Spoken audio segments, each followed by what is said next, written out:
बच्चों के साथ खेलते हुए रेमी ने देखा कि वो अचानक कुर्सी में धंस रहा है। वो फटाफट खड़ा हो गया, लेकिन ये अजीब चीज उसके दिमाग में काफी देर तक चलती रही। उस दिन से उसके साथ ऐसी अजीब चीजें लगातार होने लगी। कभी वो अपने सोफे में धंसने लगता और कभी तो सोते हुए जैसे बेड ही उसे निगलना चाहता हो। उसे इस चीज की वजह समझ में नहीं आ रही थी, तो उसने सोचा कि शायद ये उसके दिमाग का वहम है। एक दिन रेमी अपने बच्चों के साथ स्टूडियो में था। गलती से वो पानी का नल बंद करना भूल गया, जिससे पूरा का पूरा स्टूडियो पानी में डूब गया। इस छोटी सी गलती की वजह से उसका पूरा करियर बर्बाद हो चुका था। उसने कुछ बची खुची पेंटिंग्स को बचाने की कोशिश की, लेकिन उसी वक्त वो फिर से जमीन में धंसने लगा। इस बार वो खुद को बाहर नहीं खींच पाया और किसी दूसरी दुनिया के समंदर में पहुंच गया। इस दुनिया में एक नहीं, दो नहीं, बल्कि तीन सूरज थे। तभी कुछ आदिवासियों ने उसे देख लिया और उसकी तरफ तेजी से भागने लगे। रेमी घबराकर पीछे हट गया और उसे वापस किसी ने पानी में खींच लिया। अगले ही पल वो अपनी दुनिया में वापस था। रेमी जानता था कि ये सिर्फ एक सपना नहीं हो सकता। घर लौटकर उसने लूसियल को इसके बारे में बताया, लेकिन वो भी मानने को तैयार नहीं थी। असल में उसकी बीवी तो किसी और के ख्यालों में गुम थी। लूसियल को अपने बॉस डॉक्टर गेलर से प्यार हो गया था और अब वो उसी के साथ रहना चाहती थी। एक ही दिन में रेमी अपने करियर के साथ साथ अपनी बीवी से भी हाथ धो बैठा था, मानो मुसीबतों का पहाड़ उस पर टूट पड़ा हो।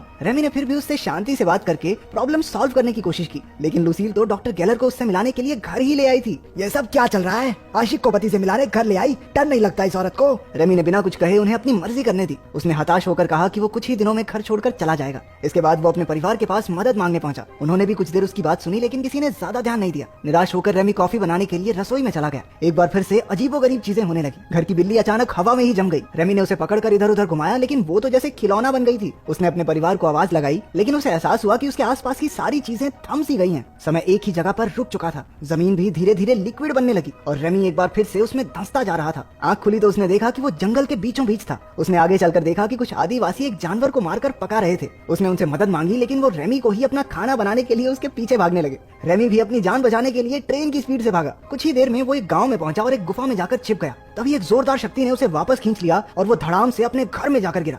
सारी रसोई में चीजें इधर उधर बिखर गई थी। उसके परिवार ने आकर देखा तो रेमी ने उन्हें समझाने की बहुत कोशिश की, लेकिन उन्हें लगा अरे कॉफी में मिला के पीने लग गया है तो बीवी छोड़ की सदमे में आ गया बेचारा, हाय। इसके बाद वो चक्कर खाकर वहीं गिर पड़ा। उसकी आंखें हॉस्पिटल में खुली, लेकिन वहाँ भी कोई फायदा नहीं हुआ। डॉक्टर्स भी उसकी बात पर विश्वास नहीं कर रहे थे। अगले दिन रेमी अपने स्टूडियो गया तो बैंक वाले, उसके क्लाइंट सब उससे पैसे वसूलने पहुंचे हुए थे।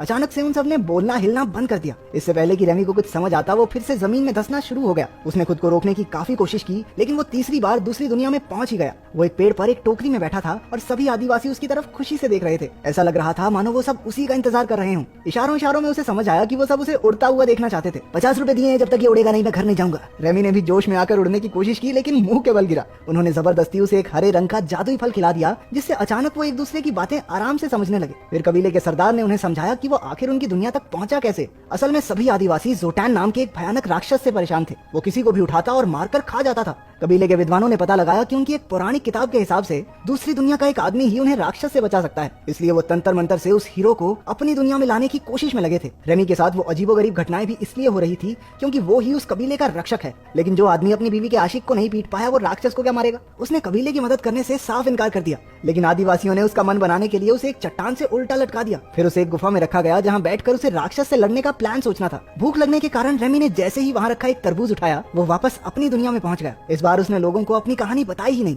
वो जानता था कि कोई यकीन तो वैसे भी नहीं करेगा। इसके बाद वो एक लाइब्रेरी में जाकर अपनी मुश्किल का हल गूगल से पूछने लगा, लेकिन गूगल के पास भी इसका कोई हल नहीं था। अब उसने भर भर के प्रोटीन देना शुरू कर दिया ताकि वो ताकतवर बनके जोटैन को हरा सके। अगली बार वो दूसरी दुनिया में नए जोश के साथ पहुंचा।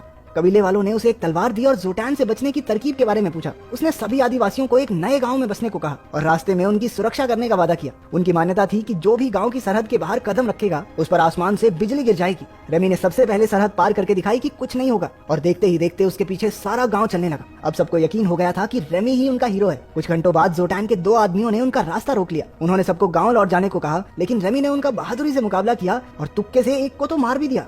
कुछ देर बाद उन्हें खबर मिली कि जोटैन उनके कबीले पर हमला बोलने वाला है। अपनी दुनिया में वापस आकर रेमी ने युद्ध कला और इतिहास के बारे में किताबें पढ़नी शुरू कर दी। वो लड़ाई की टेक्निक्स और तरकीबों के बारे में पढ़ने और समझने लगा। उसे एहसास हुआ कि युद्ध जीतने के लिए लड़ने वालों में जोश जरूरी है। अगली बार जब वो उनसे मिला तो उसने एक जबरदस्त भाषण देकर उनमें अपने और अपने परिवार के लिए लड़ मिटने का जज्बा भर दिया। कबीले का हीरो होने की वजह से रेमी भैया को लड़कियों की कमी तो थी नहीं, लेकिन फिर भी वो किसी की तरफ आंख उठाकर तक नहीं देखता, क्योंकि वो अभी भी अपनी पत्नी से प्यार करता था। कुछ देर बाद वो अपनी दुनिया में वापस आया और अपने बेटे के साथ थोड़ा समय बिताने लगा। जब रेमी कबीले में लौटा तो उसने देखा कि लड़ाई तो पहले ही छिड़ चुकी थी। वो लोग जोटैन की आर्मी से बुरी तरह हार रहे थे और लोगों को मरने से बचाने के लिए वो वापस उन्हें अपने ठिकाने पर ले आया। इसके बाद रेमी ने उन सबको आगे का प्लान बताया। अगले दिन वो सो रहे दुश्मन सैनिकों के पास गया और उनकी बेइज्जती करनी शुरू कर दी। किसी को थप्पड़ दिए तो किसी को चिढ़ाया और सबको अपने पीछे लगा लिया। उसका प्लान सही जा रहा था। दुश्मन सैनिक उसका पीछा करते हुए खाली जमीन पर आ गए और वहीं रेमी ने अपनी सेना को वार करने का ऑर्डर दे दिया और खुद भागकर एक खोखले पेड़ में छिप गया। आदिवासियों ने तीरों से हमला कर दिया जिसमें आधे दुश्मन मारे गए और बाकी मैदान छोड़कर भाग निकले। सबने रेमी के सामने सर झुकाया क्योंकि वो ही उनका असली हीरो था।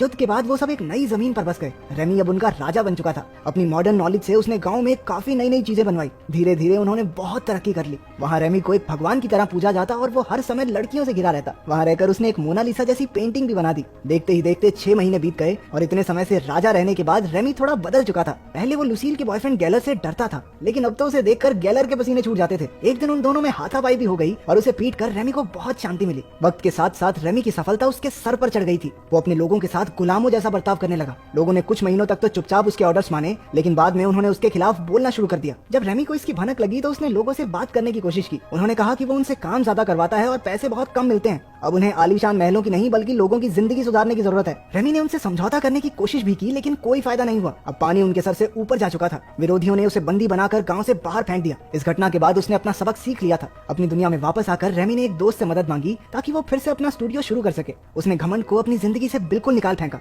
उसकी जिंदगी में डेल्फीन नाम की एक औरत आ गई और दोनों एक दूसरे को पसंद करने लगे। लेकिन जैसे ही डेल्फीन ने पहली बार रेमी को किस किया, वो एक बार फिर से दूसरी दुनिया में पहुंच गया। गांव के लोगों ने एक बार फिर से उसे बुलाया था क्योंकि मान्यता पूरी करने के लिए जोटैन को मारना जरूरी है। हालांकि रेमी इस सब में नहीं पड़ना चाहता था, लेकिन उन लोगों ने जबरदस्ती उसे जोटैन की गुफा में धक्का दे दिया।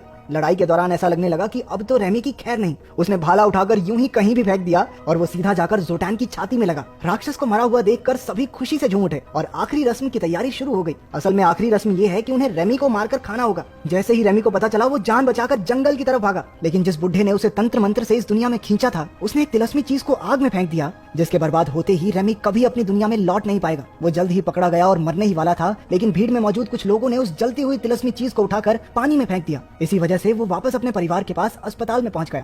लुसील और डेल्फीन दोनों वहीं मौजूद थी। जब डेल्फीन को पता चला कि उनका डाइवोर्स अभी फाइनल नहीं हुआ है, तो उसने फिलहाल रेमी से दूर रहना ही सही समझा। उसे मरता देखकर लुसील को एहसास हुआ कि वो अब भी रेमी से ही प्यार करती है और वो बॉस के साथ चक्कर तो उसकी बहुत बड़ी गलती थी। कितनी दोगली औरत है ये। लेकिन अपने सख्त लौंडे रेमी ने कहा, ओके दीदी बाय। उधर दूसरी दुनिया में आदिवासियों ने रेमी का बहुत बड़ा स्टैचू बनाकर अपने हीरो के रूप में उसे याद किया।